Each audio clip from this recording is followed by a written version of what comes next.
Hey, Hello. what's up? Hey Pat, how you doing, buddy? I'm doing good. How are you? I'm good. So hey, thank you first of all for saying yes to the Yeah. interview. I was actually just rewatching the DeLorean Back to the Future video. Dude, that was so much fun.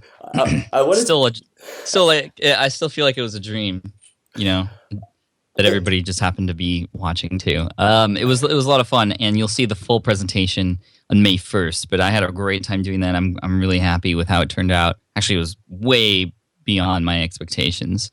So thank you for mentioning that. Oh no, it's okay. I had a lot of I was shocked in a good way and surprised when the video came out because I just rewatched it for the second time and yeah, it just looked like it was a lot of fun. I mean, what made you to decide to do something like that? I've not seen anything like that of that stature because Well, I obviously mean, it's my favorite movie of all time. I'm such a geek, and a lot of people in my audience know that that's my yeah. favorite movie.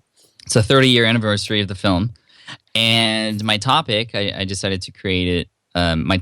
Topic of my talk was about how to future-proof Okay. brand, so how to survive in the future and stuff. So it all kind of worked out together, and I was like, you know what?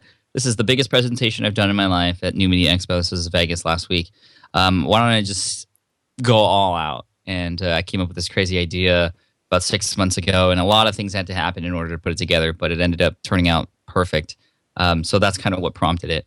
Ah, dude, it was absolutely superb, and I particularly like the use of. I was surprised and impressed to see the use of special effects at the end. And at that point, I recognise he's not just got a man with a DSLR because the setup was really good anyway.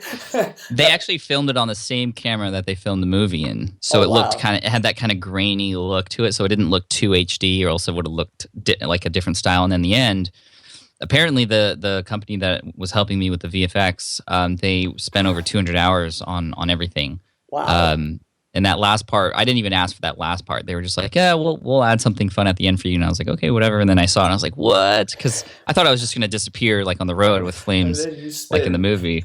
And then I spin, and then you can actually pause and see my face inside the DeLorean when I'm in the air, which Dude, is ridiculous. I'm going to check that part out again then. So I have, well, basically for my audience, it's predominantly focused around careers advice. And I know, I mean, I've followed you since, I think for around when I first got into actually entrepreneurship, making money online, I was Googling it and stuff. And I came across your website. And I think I started kind of following your stuff at the time when you were just at the early stage of beginning a couple of podcasts. And Oh, okay. I remember because I used to run along the beachside in Malaga in Spain where I was listening. And I Mm. timed my runs for an hour and I listened to the various podcasts that you had. And I believe there was still one with, there was a guy that was a handyman, I think, that you interviewed that wasn't very good at particularly setting sites up, but he'd post like a ton of content online, as well as someone who, a lady that made a specialism out of tarot cards. And Yeah. Hmm. those two were the ones that I would retell to people because I was like, you won't believe the way in which some people are making money. It's quite incredible. That's cool. I got an email from the person who was the tarot card person who gave me an update. She said she had a killer year last year. I think she almost grossed seven figures Oh in wow. with tarot cards. Like, can you believe that? I mean, it's incredible. I have to bring her back actually to talk about all that. But Dude, it's thank you the for listening. it's a thing that makes most people listen to what I say about you and take notice because it's so out there that they have to kind of listen to it to believe it. So Right. the interest, well, there's two sections I'd like to ask you about if that's good for you. The first Sure. section is asking you a lot of questions. I mean, a lot of my audience are people that are focused on careers and intrapreneurs rather than entrepreneurs. And I would say, on my understanding, that your split in terms of audience is probably swayed the other way. It's a lot of people that are either already established entrepreneurs or on their way to becoming, and probably some intrapreneurs, people that are in work and have either no desire to leave their organization or perhaps some desire but still want to kind of make a name within the company that they're in. And I wanted Right. to focus my questions around intrapreneurs. Cool. So if it's good for you, I've got a set of questions I want to ask you, and then I've got some stuff that's specific to your life, and I'm kind of just going to mix them up if that's good for you. Yeah, whatever's good for you. Can you tell me? You're going to record these, correct? Yep. Are these going to be posted or kind of transcribed and put into a written post? Or are they going to be in a podcast or a video? Like, how are they going to be used? Absolutely. So I would like to use as much with your permission. At the least, I would hope that you'd let me transcribe them. Then they'd go through an editing process. I'd share that with you. You check it over, check that there's nothing that's crazy in there, and then potentially the video. But again, that's something that you can either say not quite for me now, or you can say, well, let's just see how it goes and decide. No, you can use it. I just was like, want to make sure my camera angles and stuff are okay for you. Oh, okay. You know, my hair is good and stuff. The Superman whatever t-shirt. you need. Okay, perfect. All right, so if you were to kind of meet someone today, how would you describe your career journey in just a couple of sentences?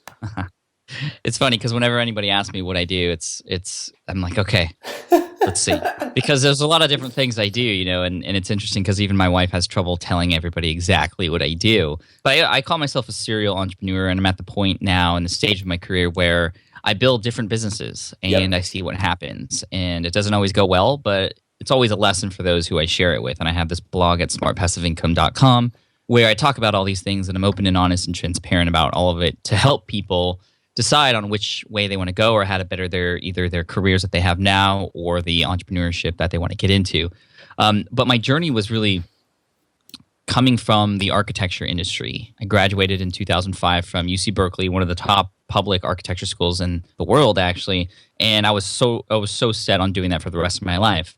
But in 2008, I was laid off, unfortunately. And this is funny because it was only a few months after I had gotten promoted. So it's obvious that the company really wasn't expecting to lay me off, but they had to do that because of the economy in the US at that time.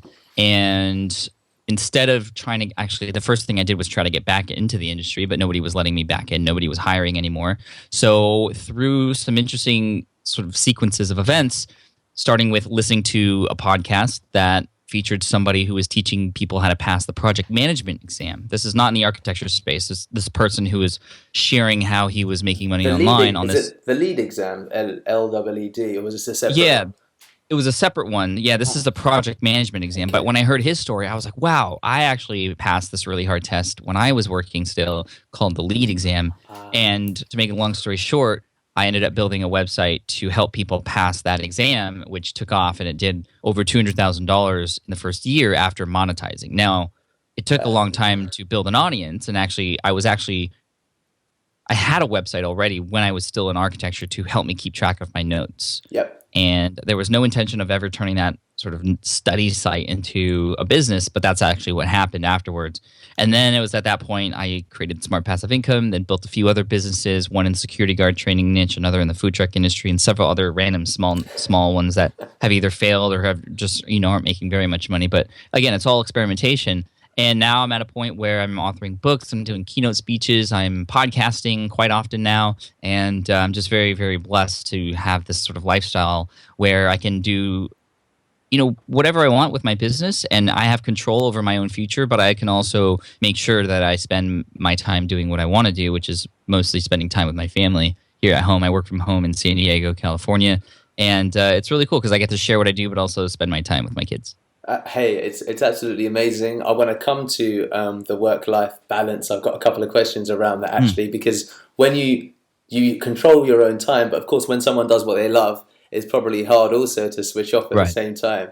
And I wonder, I guess as a course of your road in entrepreneurship, probably developed a lot of hacks, toolkits as part of your day-to-day life. And I wanted to ask you in two areas, what's your most productive hack when it comes to, let's say, software hack when you're working online?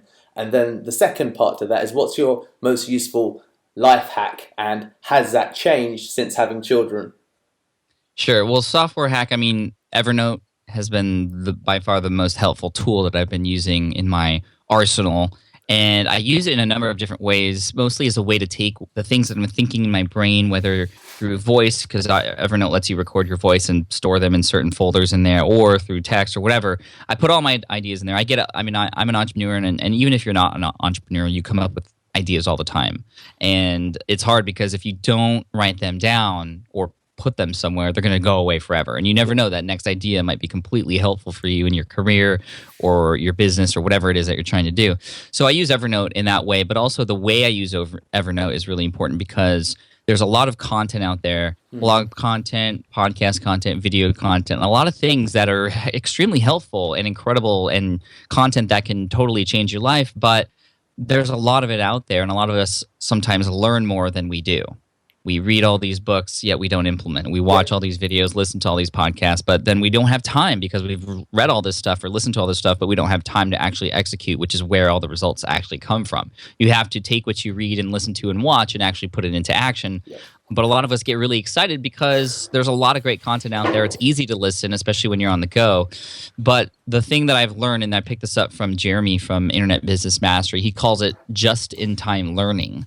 So I have a very, very particular way of executing on what I do. So the first thing is to understand what is that top priority that I have. Okay. That first thing, that next thing that I need to accomplish and do. Anything that involves learning has to do with that. Okay. If I'm going to consume it. If not, I still see it, but I don't read it or watch it or listen to it. I put it in Evernote for later, and I categorize it. Okay. So that way, I'm only learning about and focused on the things that are helping me with that next task that I need to do. There's a book out there by Gary Keller and Jay Papasan called The One Thing, which will teach you the fact that, if you have this energy that you're putting out there into the world, and if it's all put out and spread out in all these different directions, nothing is going to get done. In order to give something a chance to truly succeed, whatever it is, you have to put all of your focus and energy onto that one thing at a time. And the learning aspect, as much as we all know learning is great, it can actually be a crutch sometimes because we learn more than we actually do. So this just-in-time learning thing where we put the things that aren't really relevant to the next task into Evernote helps us in several ways. One, it just helps clear our focus so what we're learning about is on to our next task. But also, when it's time to move on to another task or we have another thing on our to-do list and we need information on that right away, oftentimes you'll find that really easily in the Evernote folders that you've put together. So you don't have to go out there and find it, but it's already there because you've put those in there previously. So that's my best tip for sure, because that was a struggle for me. I had subscribed to 20 podcasts and 40 blogs, and I was just reading and listening so much, but I was getting nothing done. And I actually, even though I'm a podcaster now, I only subscribe to like 3. Really? You've got it down to 3? Yeah. That's that dude, that's impressive. And 2 of them are health related. They're not even business related. Superb. The just-in-time learning thing is actually really incredible. It sounds a little bit like, was it the famous Toyota style of management or inventory that was made famous and brought back to the West in respect of the way they manufacture stuff? And I've never heard it used in this context, and you've given me kind of a light bulb moment. Like, dude, okay, this is something. Oh, cool, perfect. Thank you. So, physical hack, like life. Something that you've changed. Perhaps, I use the kids kind of as a signal moment where things probably change for you in terms of responsibilities, but anything that you found to be incredibly useful. Yeah, there's a lot of different examples in my life that has made it much easier to manage and balance and stuff. I think the biggest thing, for me in the time that I'm in my life now, is to just simply focus and communicate with my wife. I have a wife, and she's important. She is You're explaining Meta to her. Hey, right, I was trying to, actually. It was just making her more confused and making myself more confused. But, she is the unsung hero of Team Flynn. She takes care of the kids and all this stuff and doesn't get any recognition for it. So, the thing is, I have a lot I need to do in my business, and I also know that the more she knows about what I have going on, the easier it is going to be for both of us. So communicating with her, and actually we had some times in our lives, even before we had kids, where there were some big struggles and a lot of, clashing with who's doing what and when, and as an entrepreneur, somebody who was so focused on my business and somebody who worked from home, it was really easy for me to just, always get up and go to the computer and continue working. Your work is never done if you're running your own business. And that's the nice thing about working 9 to 5 is at 5 p.m., you're done and you can check out mentally. But if you're on your own stuff, it's hard to check out mentally. And so we had some interesting conversations. Actually, there was a point where she actually caught me in the middle of a conversation, kind of dozing off, knowing that I was thinking about my business, even though I saw her mouth moving and we were talking. Oh no. Yeah, she caught me red-handed, and that led to some serious but very important discussions where I had to create certain boundaries. Okay. So with my business, I had to create a schedule. Even though I work for myself, I had to have something that was like a 9 to 5, so I can check out mentally and actually if Ah. I was with my family, then I would be there mentally with my family too. Sometimes I was with them physically, and I still struggle with this now. I might be with them physically, but mentally I'm not. So having that specific time of the day when I know I'm in business mode and I can focus then, and then when I come out of it, then I know I'm out of business mode and I can focus on my family and be 100% with them. So creating that schedule is really important, but also having a physical space in the home. Even when we had an apartment, there wasn't a door to my office. It was just a little nook in the corner of the kitchen. That was my place to work. And when I wasn't in there, I could also check out mentally as well. It was easy for me Ah. and easy for my wife to know, okay, when I'm in this corner, hey, I'm working. Please don't interrupt. That's my time to work. But then when I'm out, then she had permission to, and everybody knows. And also, I can mentally check out. And if I were to mix business into when I'm not in that space, then I wouldn't be doing what I was supposed to be doing. So again, the time boundaries, but also the physical boundaries were really helpful. And I even got to the point where, because I had to have a separate computer for business stuff only. Oh wow. Okay, I've not heard Yeah, that before. like yeah, I mean, a lot of you who might be watching this or listening to this or reading this might not need that, but I need that in order to be disciplined enough. A lot of you are probably much more disciplined than I am in that regard, but I needed a different computer so that when I was on my laptop, my wife and even I knew that okay, that's playtime, that's personal time, that's not business related on my laptop, but my physical desktop, that's work related. And again, it helped me sort of create those boundaries Ah, between because it personal forces you stuff. to the location as well, doesn't it? There's that physical aspect Absolutely. that you have to Hmm. go to your office. Yeah, Ah, yeah, and okay. that was really helpful also. But a lot of people, when I tell them that, they're like, "Oh, you just wanted an excuse to get a second computer," and I'm like, "No, I like actually, it was really helpful." And now people have taken that and have presented that to their spouses and are like, "Really? Like you just want a new computer?" But no, it does help.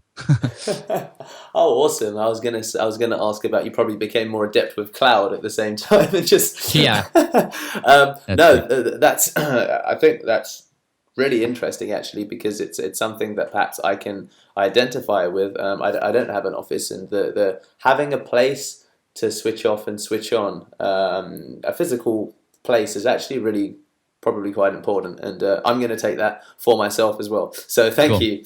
Um, awesome. what is this is a very open-ended question, but I'm really interested in your answer. If someone was to ask you, well, hey Pat, you've had this incredible journey, and these things have happened, and I presume probably you're still believe that. Well, I'm still on my journey, and success is obviously Mhm. a very relative thing, and it's important to find out what people's perceptions are. So, for you, what would you say is the secret to success? If someone was to ask you that. True. Well, the secret to success is knowing what makes you happy. I feel a lot of people, they don't know what makes them happy, so they work and they don't know why they're working, or they work to stay busy, but they don't know what they're being busy for. I mean, understanding what would make you happy gives you something to strive for. It's almost like putting the address in your navigation. That's how you know where to turn and what direction to go. And at least, even if you don't know the roads, you know generally which way to go. And that's how it needs to be in life. What would make you happy? And really thinking about it, like if you had a magic wand and could just create your ideal day, what would that day be like? And a lot of people, when I ask them that question, they actually don't know how to answer it. And it's a little scary because it's like, okay, well, why are you living then? What would make you happy? And that question alone will help people decide, okay, well, this is what would make me happy. And then they kind of reverse engineer from there. It's not about sort of working and then figuring out how to create a life based off of what you're doing, but thinking about what you want and who you want to be and what you want your day to be like and reverse engineering and creating your work and career around that. I mean, that's how it should be done, because you only have one life to live, right? So you Yeah. want it to be the best. And the worst thing to do would be to be there when you're older and think about, oh, I should have done this or I should have done that instead. And it's one of the most common things that's said on the deathbed is like, I wish I didn't waste so much time in my careers and doing things that were sort of just automated for me, but actually being conscious about what would make me happy in life.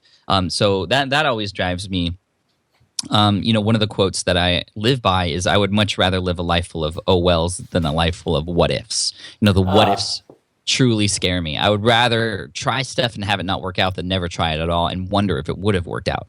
And so, those things drive me like mad every single day, and that's what's helped me to do a lot of things that I'm even not comfortable doing, but know that there's something great on the other end. And actually, that is actually a sign for me. If I'm not comfortable with something, if something is sort of really, in my head, that resistance comes in, that doubt, that fear, that's a good sign for me. There's a book called The War of Art by Stephen Pressfield that talks about this thing called the resistance. And he says that when that resistance comes into play with whatever you're doing, that's actually a sign that you actually care about what it is, that you actually are truly, you truly care about the outcome of it. And a lot of times that fear will stop people from doing that.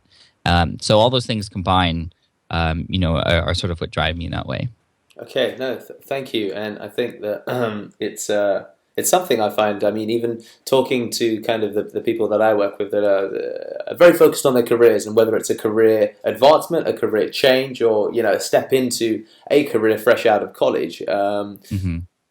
Not many people really reflect on what makes them happy, and they kind of, I mean, even now, it's really interesting talking to graduates, because there's this hole, of course, and it's probably 10 times as big in in the States. I mean, I've been out, but I've not been around kind of Hmm. the SV scene, or around college kids, should we say? But it's very popular now to follow either two routes, which is the kind of career route or Hmm. the entrepreneurship route. It's, I either want to start $1 billion company, or I want to go and work for a senior architecture firm, or work for Goldman Sachs, or whoever it might be. And I wanted to it's I mean, I may have missed it, so I apologize if I have. But No. I wanted to ask you about what was the general vibe when you were at college, and has it changed?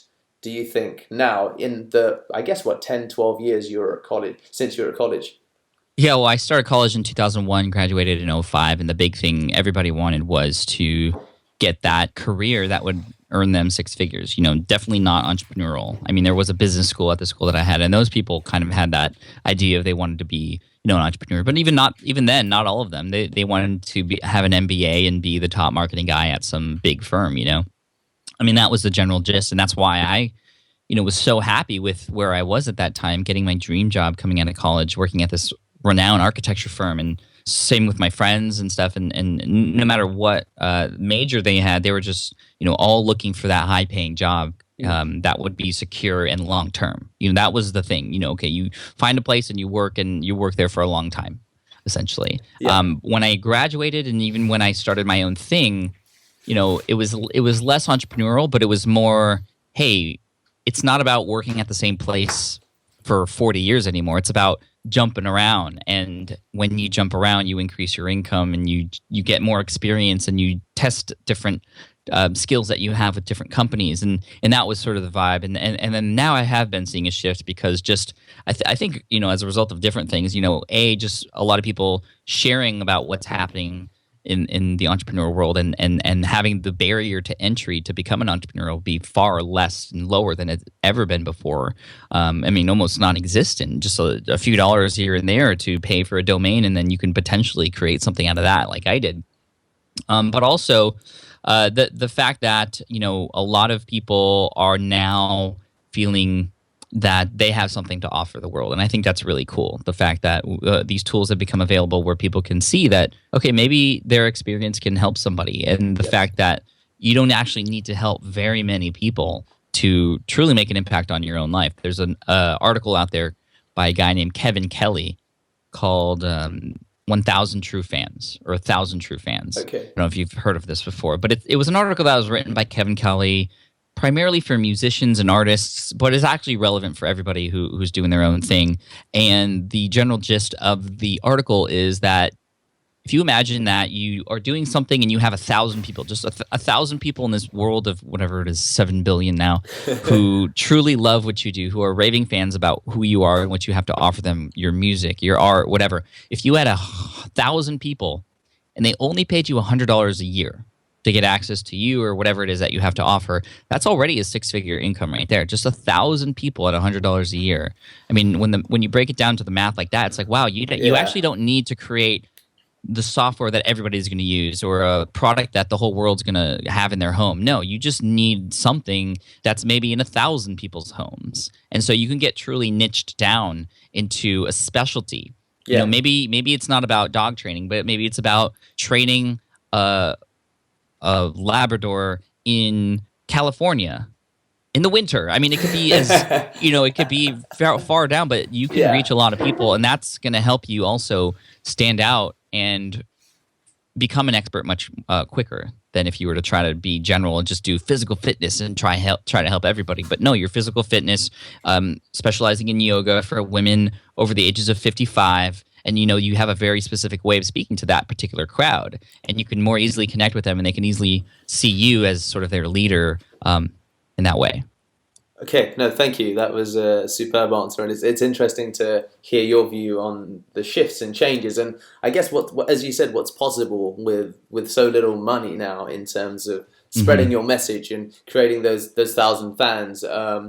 I completely agree. On that note, in the area of change, what's your general? Where do you think that the traditional kind of resume or CV stands up in respect of people that want to remain in employment? Do you think it's as important as it ever was, or things have changed and there's other things to consider? And if they were, what specifically would they be? I mean, I think the points on the resume are important, all that experience and stuff, and putting yourself out there and trying new things. I mean, when I was in the workspace, in corporate world, I mean, I was doing far more than I was asked of. So this was my job description here, at one level, and then here's everything I was doing beyond that. And that was very good because it was showing my boss that I had initiative and that I was doing things and that I truly cared and that I was long-term and I wanted this to be a secure thing for me, which they liked. And of course, the economy in 2008, it just didn't work out for me. But, those types of things, adding to your skill levels. And, there's a lot of different places out there where you can do that really easy now. I mean, lynda.com is a place with over 3,000 different courses you can take, and you can even get certification for those courses as well, for all different kinds of things. And again, it's just showing that initiative and adding to those bullet points on your resume is really important. But the idea of a resume itself is, to me, very archaic now. Even though I'm not in the workspace, I know that if I were or had to get back into it, I wouldn't rely on a piece of paper and just kind of meeting people for the first time. I would rely on my network and the people I know and who they know. Okay. And, that's where I truly believe. I mean, even if I don't know what the data is now, but I remember a few years back I had read something where it was like 50% of people who get jobs now don't get it because of the resume. They get it because of who they know. And who knows who they know.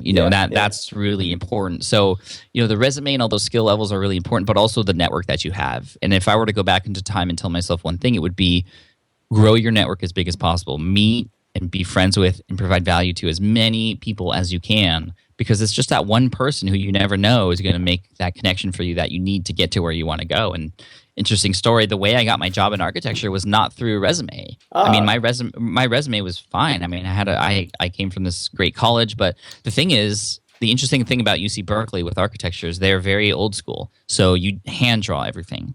And so you can even graduate. It might have changed now, but at the time when I was there, you didn't need to have any computer experience or AutoCAD experience to graduate.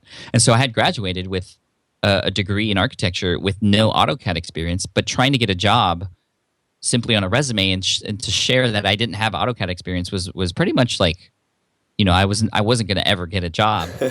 But the way I got my job was actually, I went to a dinner one night with other members of the marching band that I was in. I was in the marching band at Berkeley, and I was in the executive committee. I was a student director. There was a student director, the drum major, the secretary, the treasurer, and all those sorts of things. And we got invited to dinner at Momo's Cafe, which is across from the Giants Stadium in San Francisco. Momo's Cafe was owned by a former band member. And so he treats these people out every year, and this was my year to go with some of my other friends. And then he goes around and asks everybody, what major are you in and what do you want to do? And it got to my turn, and I said, I'm Pat, and I am an architect, and I want to be an architect. Actually, I would love to be an architect for restaurants because you have a beautiful restaurant. And he's like, you know what? One of my best friends, his name is John. He's a principal at MBH Architects. I'm going to tell him to give you a call tomorrow and get you a job. And I was like, really? No way. I got a call the next day, and that's how I got my job. So again, that was through a random connection in the marching band. It wasn't through anything that involved, me going out there and putting my resume out into as many mailboxes as possible. It was just through a random connection and also speaking up. Oh, dude, that's incredible. It's really impressive. And the irony is, in my experience, I mean, people are still not doing that enough Right. and this is kind of the question that I want to ask you. People are afraid of lack of structure, and They are. when it comes to something like that, it's like, well, when I send off, I mean, this is completely perhaps related also to entrepreneurship that I've spent most of my life. When I do X, I know I will get Y or Z result, which is either this is good or this is bad, and then you move on. So, what would your advice be to people approaching things that have a little bit of lack of structure, where you don't know what will come as a result of your efforts? Because this is something I find a lot of my audience struggle with. They're like, well, I'm not really sure where that's going to end. You say it will end like that, but we don't know. Yeah. And I You don't. never know. You never know for sure. And that's the thing. And that's the cool thing. I mean, would you rather guarantee something kind of mediocre, or would you rather give yourself the possibility of something amazing happen, something even beyond your wildest dreams? And that won't happen. I mean, all the coolest things have happened by accident. I mean, when you think back in history, like a lot of people, they didn't get to where they are by simply following the path that they were told to be on. I mean, there's a book out there called Smart Cuts, Okay. which is amazing. And it talks about all these different stories of very famous people, like Jimmy Fallon, for example, who hosts, the Tonight Show here in the U.S. now. Okay. He got to where he's at by not necessarily working really hard and following the path that he was supposed to be, but connecting with the right people at the right time and taking advantage of those opportunities that those people presented to him. And so it was a very non-traditional way Okay. to get to where he's at. I mean, that's really what it's all about now, I feel, is, okay, everybody else is going to go on that path. Everybody else is going to do X to get Y. Well, what are you going to do differently to stand out to go from X to Z? How are you going to, that's the fun part. I mean, the coolest things in life happen kind of unexpectedly, right? So do you want sort of cool, unexpected, fun things to happen, or I mean, there is risk involved, of course, but also when you think about, okay, what's the worst that can really happen? It's not really as bad as you might think. Oftentimes we think, okay, well, if this doesn't work out, I'm going to be homeless, and then I'm going to lose all my money. I'm going to have no friends. No, you have friends. Likely, you have people who will be there to support you and pick you up if you're in a downtime. It's not always as bad as we think. But what would happen if, thinking about the positive angle of it? Like, a lot of people think, oh, well, what if I don't get this? What if it doesn't work out? Well, what if it does work out, right? That's how you're going to advance to a place where you're going to be truly happy, is thinking about what if it does work out? That's what should be driving you. No, I absolutely agree, and I think you said it. I think you said it excellently. But I discover that perhaps I am the wrong audience for this kind of message, in that I find such resistance, and I realize, and I think this is also a problem that I kind of want to get your opinion on, is that I find a lot of people don't struggle with the intellectual side of knowing what to do at all. It's not that they don't have access to the information's everywhere. But the problem is an emotional one, and I struggle with my own tool set in terms of how to deal with people's emotional problems when it comes to that fear, because it's not always, it's most of the time, in my experience, actually not rational. I'll tell people things, and they'll finish my sentences to some degree, or they'll have read something similar to that. So could you talk about has that been a problem that you've experienced personally or professionally, and how have you coped with that gap there is from the intellectual side to the kind of execution, and kind of what's that fuzzy stuff that's in the middle? Yeah, right. I mean, a lot of us know what to do, but we don't end up doing it, right? I mean, if you think about everybody who is a little bit overweight, and they know You said we need. two fitness blogs. That's Yeah, why I'm curious. Yeah. right. Yeah, exactly. I mean, you try to tell somebody who may be a little bit overweight what to do. Of course, I mean they're gonna be resistant. I mean, because they know what to do already. It's not about what they know. It's about, okay, how can we actually put this into practice? It's an emotional thing. It's a habitual thing, and those things are really important to understand. I mean, even subconsciously, those things are working against them. But really, what has helped me, because I struggled with this before. I know there are certain things I should do, but I don't do them because I'm fearful of the outcome, because I don't know exactly what to do, and because I've never done it before. Typically, what has always helped me out is connecting with other people who have done those things before, who have gone Okay. through and have conquered those emotional boundaries, those limiting beliefs, and that's those two words right there really resonate with me in terms of, okay, what's holding a lot of people back, and those are limiting beliefs, those beliefs that we have about ourselves that stop us in our tracks from doing what we should be doing. And to me, it's always been the connections I've had with other people. And currently in the entrepreneurial world, the big thing right now is sort of setting up a mastermind group, a formalized group, or an alliance that meet sometimes weekly. I'm in three that meet weekly, actually, Okay. that all have different sets of people in them, that we are all in there together to help each other out, to hold each other accountable. One person's in a hot seat every week, and that person is the focus, and that person presents a problem or something they're going through or struggling with, and everybody else helps to contribute to that person, so they can Amazing. break through those problems or those goals. And I wouldn't be where I'm at today without my mastermind groups. But you don't necessarily have to create something formal like that, although it does help. And Napoleon Hill talks about this in the book Think and Grow Rich, and several other books that he's written.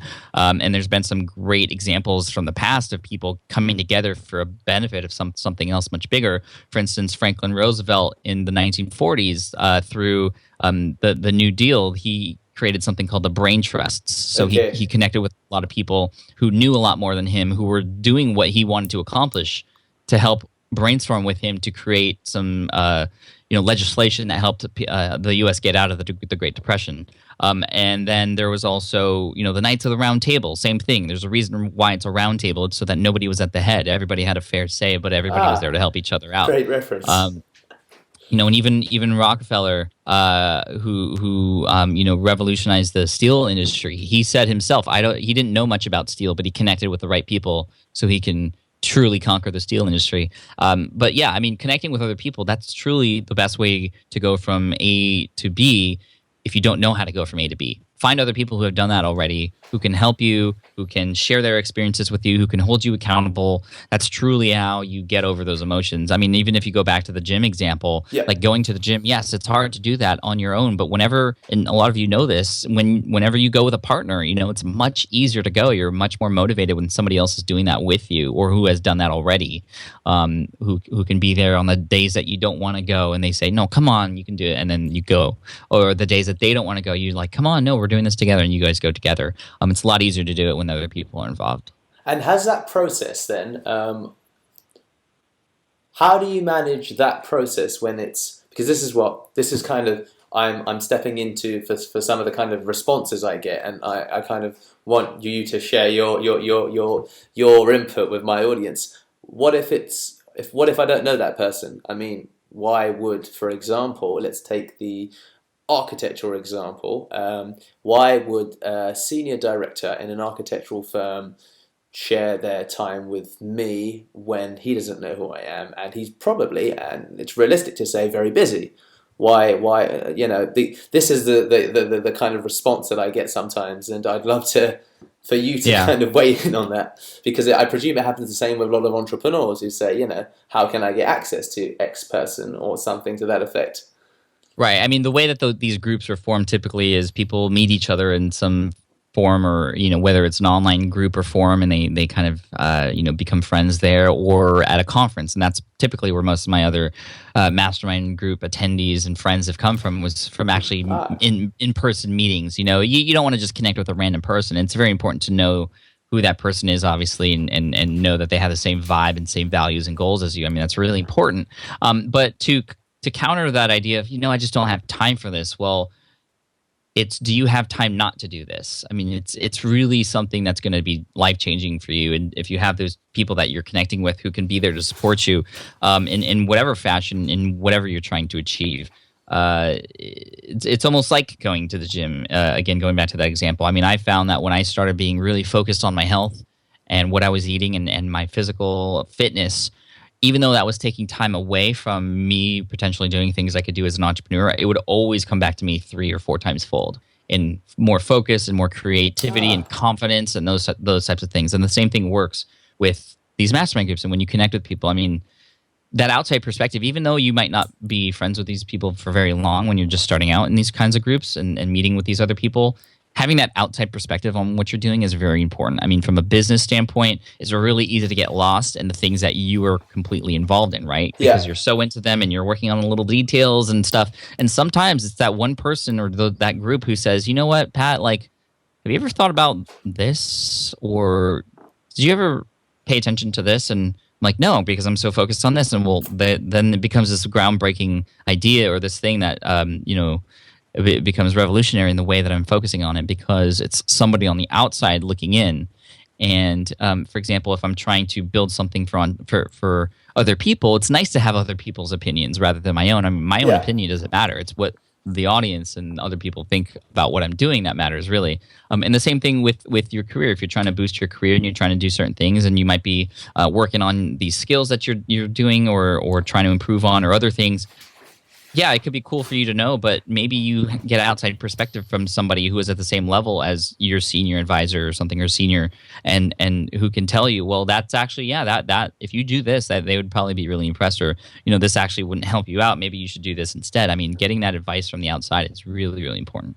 Okay, superb. No, and I think that it relates back to what you said about this idea of accountability, and having someone who can kind of review what you're doing as well as providing some guidance and right, somebody who's there in not necessarily the same market as you're in, or same niche, or same career path. I mean, it's nice to have different outside perspectives from different people in different spaces, but a lot of us are like, oh, well, I have my spouse and I have my mom and I share it with.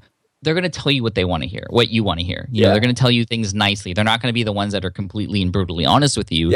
And that's the benefit of meeting these people, because they're going to be honest with you about the situations, because they want you to be honest with them when it's their turn in the hot seat. So, when you present things to your family or your mom, they're going to tell you what you want to hear, and it's not always going to be what you need to hear.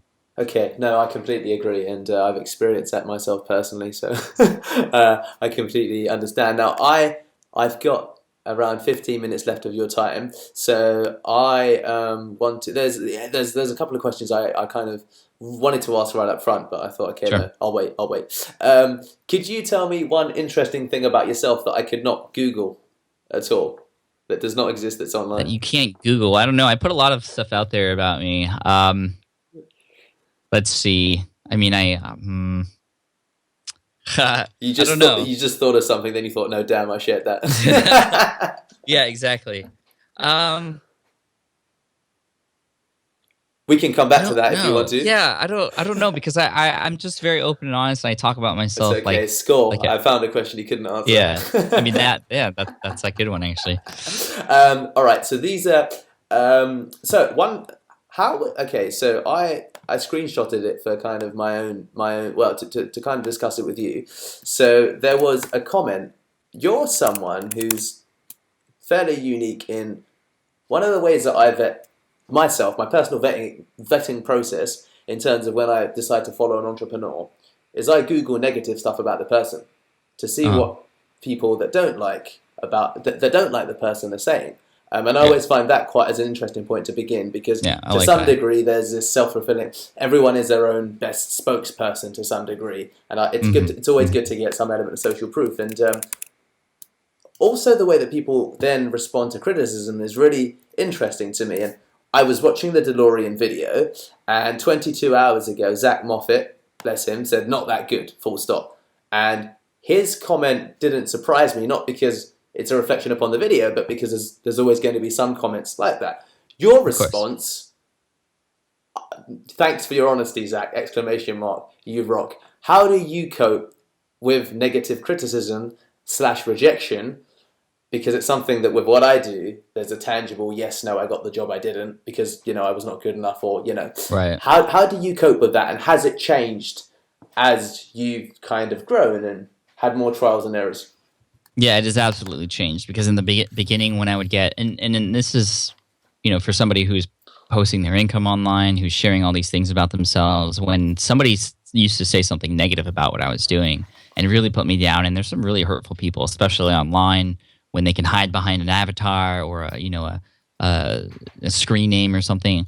They say some really hurtful things. In the beginning, it would really throw me off my tracks. Like, it would stop me from working completely. And the thing about human nature is we have this weird math when it comes to comments about us. 1,000 positive comments aren't as heavy as one negative comment. Yeah. That one negative comment completely outweighs amazing things that people have said about us. Always. It always happens. And what I've learned is, every second that you waste on a hater or somebody who's putting you down is a second you are taking away from somebody else who actually needs you. And that was a big thing for me. So when people are completely disrespectful, calling me names or whatever, I don't even give them the light of day. I mean, it's not worth my time. I mean, why would I waste time trying to make that person change or have that person feel a different way? I mean, it's not worth it. They're always going to be that way and feel that way about me. There's all these other people here who need my help, and I'm going to focus on them. Yeah. If people are criticizing what I do and they're respectful, kind of like what Zach said about my video, I always like to take the approach of killing them with kindness, to kind of really flip the switch and be like, you know what? Thank you for that criticism. That's so zen. Yeah, it is zen, and it was hard to do. I do this because I saw somebody who was a hero of mine do this. Gary Vaynerchuk. Ah, wow. Okay, yeah. He has a book called Crush It that he came out with. That was his first book before Thank You Economy, which is the second one. Followed by Jab, Jab, Jab, Right Hook. But they're all great books. But the first book, he would go on Amazon and see all the 1-star reviews. And I actually went and saw these conversations happen. He would follow up the 1-star reviews by saying, you know what, I'm sorry the book wasn't to your liking. Do you want to discuss it? Here's my phone number. And he would actually give away his phone number for them to call and have a conversation. And a lot of those people did call him just to kind of see if it was real. And he would have conversations with them.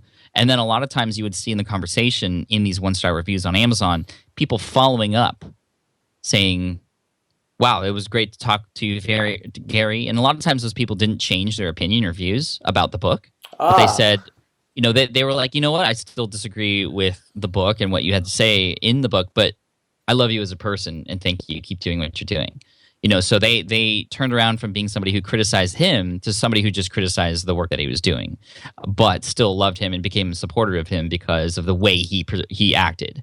So I've always taken that approach, and it's always been really good. And some of those people who I've reached out to and I've spoken to who were criticizing me have turned around and become some of my biggest raving fans and biggest evangelists and ambassadors for what I do, which is really cool. And it's also important to pay attention to what those people say. Yeah. Because they are the ones who are giving you first light of things that you could possibly need to know to make changes. I mean, if you need to make changes. I mean, you don't want to just go ahead and respond right away. You always want to sleep on what these people say. But you also don't want to make complete changes right away either, because you want to assess to make sure that what they're saying is true. And if other people agree, then you could make a change or pivot or do something different than what you had done before to get that comment. But again, it's important to know that you there's going to be haters out there. There's going to be people like that. Yeah. And that you shouldn't really get. You don't want to take those things too personally. And I feel like, and this is something that was told to me when I first started getting these kinds of comments, was, you know what, they're always going to be around, and they're actually a great sign. They're a good sign that you're doing something right. Yeah. Now, in terms of your audience, if you were to do something and get rejected, for example, go in for a job interview and get rejected, all that simply means is just, that person wasn't feeling you that day. Yeah. It's just not right now. That's something my son, the reason I love his school is because there are no grades in his school. Actually, really? he's only 5, so he's in preschool, but it's a STEM school, and they have a very specific way of teaching with encouragement always in the background. So if he does something and he doesn't do it very well, it's not you're bad at this or you failed. There's no failing grades. It's always just not yet. You haven't gotten this yet, or this isn't what you're necessarily good at, but here's something that you are good at. So understanding what your strengths and skills are and really playing into those is also really important too. So I mean, I think for your audience, probably the best advice I could give is okay, maybe you get rejected, figure out why, and if you can, be honest with the person who gave you that rejection and try to see if you can get advice from them too, so you can improve. But also think about, okay, what are you good at? What are your strengths? And understand, that's what makes you unique, and that's what makes you stand out from everybody else. I mean, it's truly important to be unique in this world where everybody's fighting for attention. Yeah. That's that, being you and not being afraid to share who you are and what you're good at is what's going to help you stand out, even if it doesn't have to do with whatever it is you're trying to get. Because for me, I have a podcast, and at the beginning of my podcast, I share this fun little fact about myself at the beginning of every show, and it's incredible just the amount that little fact makes a difference in how people connect with me. And a lot of people, when I see them for the first time, who are listeners of the show, they come up to me, and that's whatever one that they connected with most is the one that they bring up first. Like, oh my gosh, Pat, like how's your soccer team doing? And I'm like, oh, I don't want to talk about it because we didn't do so well. Or they bring up that I'm in marching band because they were in marching band too. Those little connections, those little fun facts are truly what make you unique and help you stand out. That is your unfair advantage, and you need to understand what that unfair advantage is. That thing that you have over everybody else that's out there doing the same thing as you. What is that thing? Milk it. That's you, and make sure people know that that's the case. I think that's. I'm smiling a lot because it's interesting to hear what people reach out. But I think that's kind of one of my favorite pieces of advice. I think that you've given during the course of this conversation. Like, everybody has an unfair advantage. Find out what your unfair advantage is, and build upon that. And no, thank you. I think that's absolutely amazing. I have the final few questions I want to ask before you need to run, dude.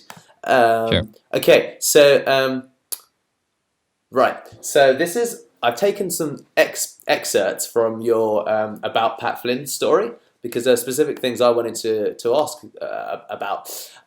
So you, as you said, you're working as a senior drafter in a Bay Area architecture firm. Has your view of employment broadly changed since what happened to you? That's the first part of the question. And then, well, let's start with that. Has your view of employment changed since your personal experience of it and how your career has followed?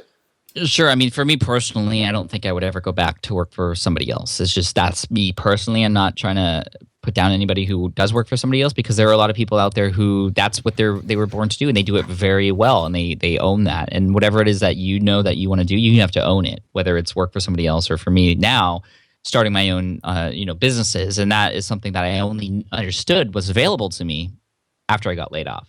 Yeah. And that's the cool thing about getting laid off, is it showed me what else was out there, because I wasn't looking for it until that point.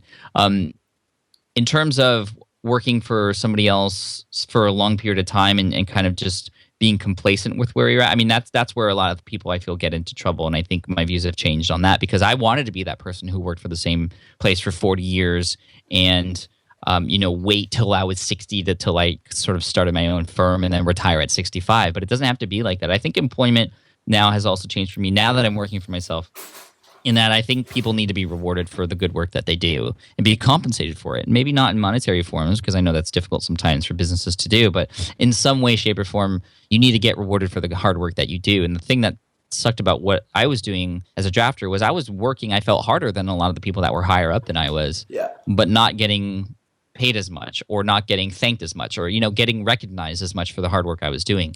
So that's the nice thing about what I do now, is when I put in the hard work and I struggle and I focus and I get things done and make things happen, I get rewarded for that work, no matter what. Yeah. And if I don't do the work that I need to do, then I don't get rewarded. I mean, it's just plain and simple. In the workforce, it's a little bit different. You can work hard and not get rewarded for it, but also not work as hard and get rewarded for it. And so it's a little bit weird like that. And so I would make sure that, in some way, shape, or form, to let those who I'm working for know that, at least you want to feel appreciated for the hard work that you do. And if any good leader would know that would be the case. But unfortunately, there's, different people out there who are managing teams that might not be so good at managing. Okay.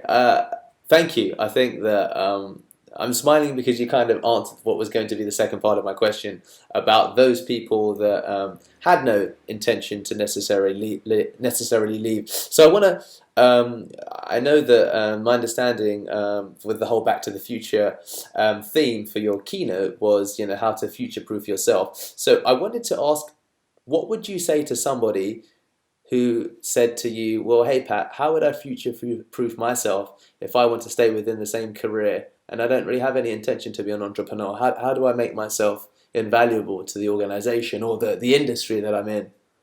Right. I mean, you want to get to a point where if you were to leave for whatever reason, they would struggle. You want to have skills, you want to do things for the business that you're working for, where if you were to leave, they would be really hurting. To a point where they have to keep you on, they have to reward you. That gives you a lot of power when you set yourself up in that way. So trying to discover and also think of new ways to improve the business and whole that you're working for will give you a leg up in the future to when it comes review time during the end of the year, when you're potentially going to get a salary bump or things like that, or come promotion time. Those are going to be the things that help you stand out. And also kind of what we talked about earlier, like what is that unfair advantage that you have? That's really important as well. And also being proactive and having your higher ups understand that you're somebody who cares about the success of the business in whole. And also not being afraid to speak up for that purpose. A lot of times people are too afraid to talk to people higher up than them, even though they know it's something that's important. They're too afraid to step over those boundaries. But I think, at least in a good business, that's what needs to happen. Everybody has a fair say, I feel, and actually an opportunity to be heard at least. And then, again, what is your unfair advantage, and position yourself in a way where you are absolutely necessary to keep. That's what's going to help you keep you long term and future proof down the road. Okay, no, superb. Thank you, Pat. Final two questions. One of them was the one I asked you previously. I want to see if you've come up with anything for it. And the one just before that was, again, this is taken from your about me in further detail section. My AdSense income at this point was a great start, but definitely not enough to live off of, especially with a wedding coming up in February.